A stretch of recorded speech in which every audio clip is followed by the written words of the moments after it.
Seigneur. Que Dieu vous bénisse. Merci d'être ponctuel pour ce rendez-vous de ce dimanche de 12 heures. Alors, je vais vous parler d'un thème si particulier, la convocation de l'univers et ses dimensions. Et j'aimerais te dire que aujourd'hui, Dieu va convoquer l'univers et ses dimensions à cause de ta situation. Nous allons lire dans Ézéchiel 37, versets 9 à 10. Et je lis la parole de Dieu au nom de Jésus-Christ de Nazareth. Il me dit, prophétise et parle à l'esprit. Prophétise, fils de l'homme, et dis à l'esprit, ainsi parle le Seigneur éternel. Esprit, viens des quatre vents, souffle sur ces morts, et qu'ils revivent. Je prophétisais selon l'ordre qui m'avait donné, et l'esprit entra en eux. Et il reprit vie, ils s'éteignent sur leurs pieds. C'était une armée nombreuse, très nombreuse. Alors bien aimé, ici, c'est Ézéchiel qui a reçu l'ordre de la part de Dieu. Dieu va lui demander, il dit prophétise et parle à l'esprit. L'ordonnance, c'est Dieu qui est pris et il demande à Ézéchiel de prophétiser. Alors bien aimé, qui prophétise? Celui qui prophétise, c'est celui qui parle de la part de Dieu. Dieu ne prophétise pas, mais Dieu parle. Celui qui parle de sa part, c'est lui qui est en train de prophétiser. Et au moment que tu m'écoutes, je suis en train de prophétiser pour toi. Considère les paroles qui sortiront de ma bouche comme étant la prophétie de Dieu. Car nous sommes en train de lire dans la Bible. Et la Bible, c'est cette prophétie par excellence. Une prophétie sans égratignure, une prophétie sans quoi que ce soit. Mais je veux dire par là, une prophétie originelle. Alors, bien aimé, Dieu dit, il dit à Ézéchiel, prophétise et parle à l'esprit. Alors, lorsque Dieu dit à Ézéchiel, prophétise et parle à l'esprit, quand on parle de l'esprit, alors, la version d'Arbi nous dit ceci. La version d'Arbi nous parle et dit que prophétise et parle au souffle.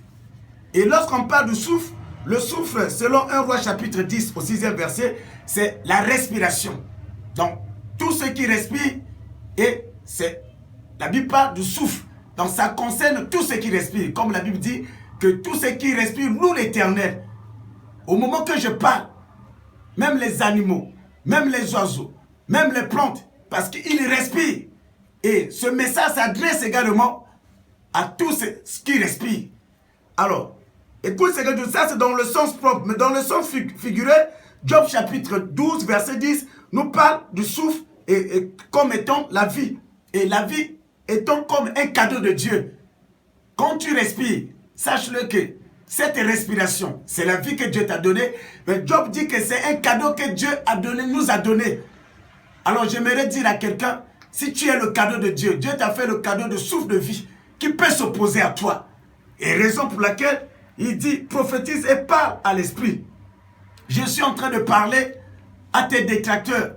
Je suis en train de parler à tous ces esprits qui sont en train de te mener la guerre. Car cette parole concerne tout le monde. Cette parole, aucune personne ne peut s'échapper. Et j'aimerais te dire, Asaph nous dit dans le livre de Psaume que Dieu parle et convoque la terre. Donc quand Dieu parle, il y a une convocation. Et quand Dieu convoque la terre, rien ne peut s'échapper.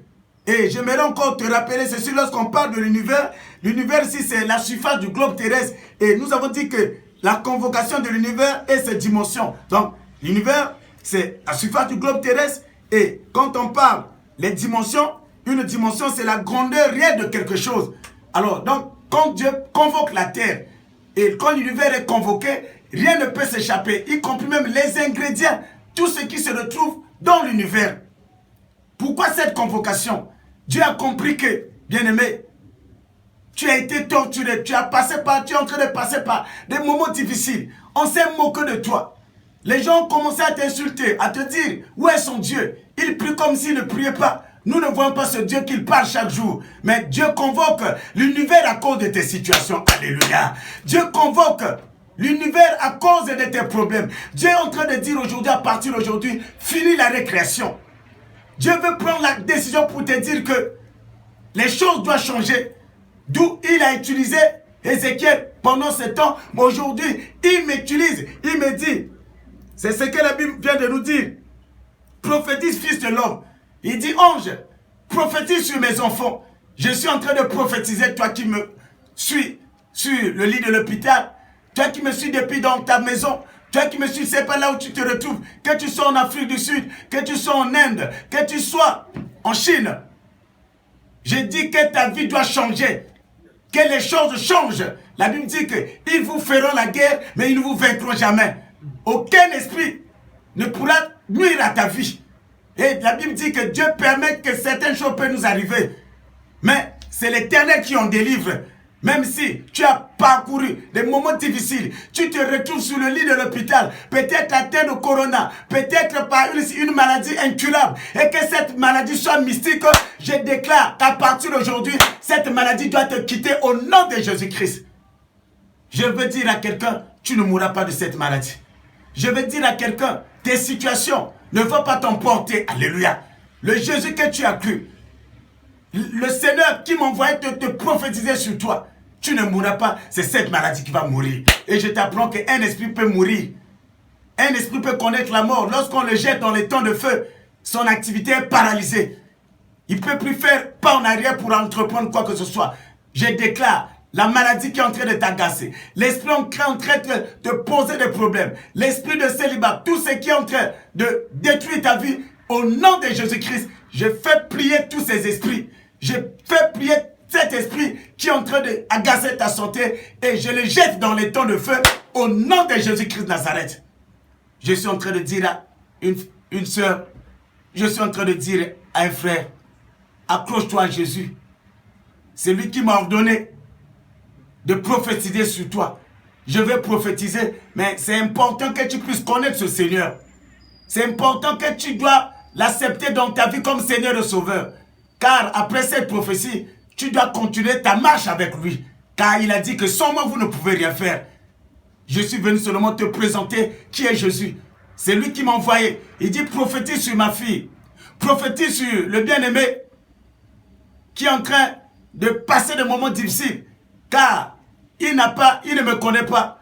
Mais cette prophétie va t'emmener à la guérison. Ma condition que tu dois s'attacher à cet homme-là appelé Jésus-Christ de Nazareth. Je continue, écoute ce que nous dit la parole de Dieu. Nous sommes sur le verset 10. Dieu dit à Ézéchiel, et c'est Ézéchiel qui donne son témoignage. Je prophétisais. Donc quand il a commencé à prophétiser, selon l'ordre qui m'avait donné, et l'esprit entra en eux. Donc Ézéchiel est en train de témoigner. Quand il a reçu l'ordre auprès de Dieu, et il a commencé à parler de la part de Dieu, et il dit, selon l'ordre qui m'a été donné, et l'esprit entra en eux. Alléluia. Je comprends une chose. Dans les choses de Dieu, un esprit peut quitter une personne pour affecter une autre personne. Quand Ézéchiel prophétisait, et la Bible dit, l'esprit entra en eux. Je déclare que l'esprit de la guérison t'affecte, que l'esprit de changement t'affecte.